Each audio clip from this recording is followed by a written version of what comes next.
Bruno Jean-Richard Itoie est l'un des ministres du gouvernement Makosso, dont l'action est beaucoup scrutée, à cause du double intérêt que revêt le ministère des hydrocarbures qu'il dirige, dont la gouvernance a une incidence directe sur le quotidien du citoyen et sur le développement économique du pays.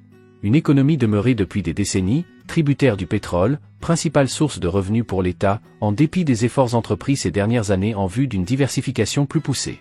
Technocrate reconnu, apôtre de Dieu, personnalité politique, baron du régime et fidèle incontesté aux idéaux de Denis Sassou Nguesso qu'il appelle affectueusement son père, Bruno Jean-Richard Itoie est aux manettes du ministère des Hydrocarbures depuis le 15 mai 2021. Considéré comme le monsieur pétrole du régime, il est un fin connaisseur des arcanes du secteur pour y avoir passé l'essentiel de sa carrière professionnelle.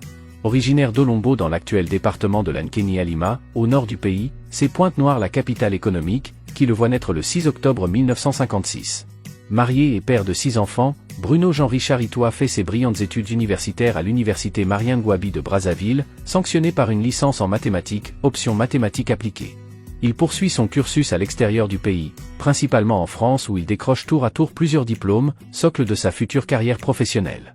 Il s'agit notamment du diplôme d'ingénieur en mécanique électricité à l'École spéciale des travaux publics et du bâtiment, ESTP, à Paris, puis celui d'ingénieur en développement et exploitation des gisements à l'ENSPM, IFP, à Rueil-Malmaison en région parisienne.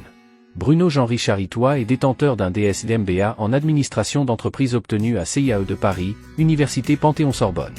Auréolé de ce riche cursus universitaire, Bruno Jean-Richard Itoie commence sa carrière professionnelle en 1984 à l'ex-Société nationale d'électricité, SNE, devenue Énergie électrique du Congo, EK2C, en qualité d'ingénieur, puis chef du service contrôle technique au sein du contrôle général. Un an après, il change d'avis et décide de rejoindre la société Elf Congo, l'ancêtre de Total aujourd'hui. Très vite repéré par la hiérarchie à cause de sa double formation dans le domaine, le jeune cadre va assumer de nombreuses fonctions au sein de l'entreprise. Responsable méthode statistique de production, il passe assistant de chef de secteur production, puis chef de secteur production adjoint, chef de projet de chaîne d'eau, chef de secteur production et ensuite chef de service méthode à la subdivision exploitation de 1995 à 1997. Au bout de 13 ans d'exercice professionnel chez Elf, Bruno Jean-Richard Itoie est appelé par le président de la République Denis Sassou Nguesso, qui le nomme en 1999, conseiller au pétrole, aux mines, à l'électricité et aux eaux. Un an après sa nomination, il lui est confié par le chef de l'État, la lourde charge de créer la Société nationale des pétroles du Congo, SNPC. Il en devient le PDG pendant 6 ans. Il consacre 70% de son temps à négocier des montages financiers, des contrats de trading, à réorganiser la société qui deviendra un grand groupe avec des filiales et des sous-filiales.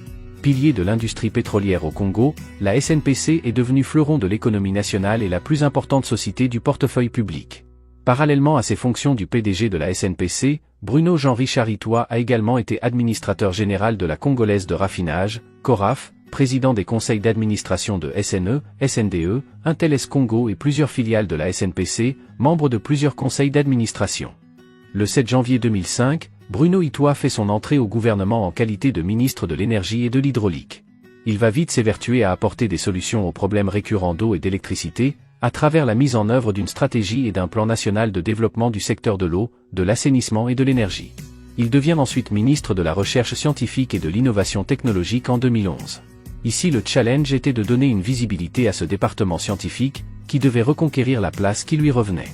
En 2016, à la suite de l'élection présidentielle de mars, il est nommé ministre de l'Enseignement supérieur au sein du gouvernement Mouamba I. Le ministre se donne pour objectif de relever le niveau de l'enseignement supérieur et de miser sur la formation d'une vraie élite, en adéquation avec les impératifs du marché de l'emploi, conformément à la vision du président de la République du Congo. Ministre des Hydrocarbures depuis mai 2021, Bruno Jean-Richard Itoie est dans un monde qui lui est familier. Son pays, le Congo, est le 4e producteur de pétrole en Afrique subsaharienne avec l'ambition de doubler sa production pour atteindre 500 000 barils par jour d'ici fin 2025. Un objectif qui intègre la dynamique insufflée par le ministre Bruno Jean-Richard Itoie, visant les réformes structurelles et relance de production pétrolière et gazière. Le ministre œuvre aussi à créer un environnement de travail favorable au regard des potentiels existants et de la nouvelle réglementation pétrolière, par le renforcement des capacités des agents du secteur pétrolier et gazier.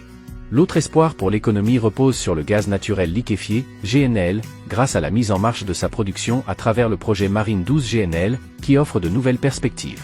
La production qui a démarré au 3e trimestre 2023, constitue le point de départ d'une filière gazière nationale intégrée, allant de la production à la valorisation locale. Pour booster sa production, le Congo peut compter sur son réseau de partenaires dans le monde. Dernière actualité en date, la signature entre le gouvernement et la société chinoise Winghua à Beijing, d'un gigantesque partenariat de 23 milliards de dollars, pour développer les permis pétroliers et gaziers de Banga-Kayo, Holmoni et Kayo. Ce projet, présenté comme un pilier important de la politique énergétique nationale, vise à assurer une production cumulée de plus de 1,3 milliard de barils d'ici 2050, pour l'ensemble de permis afin de renforcer la souveraineté énergétique du pays, grâce à une intégration complète du pétrole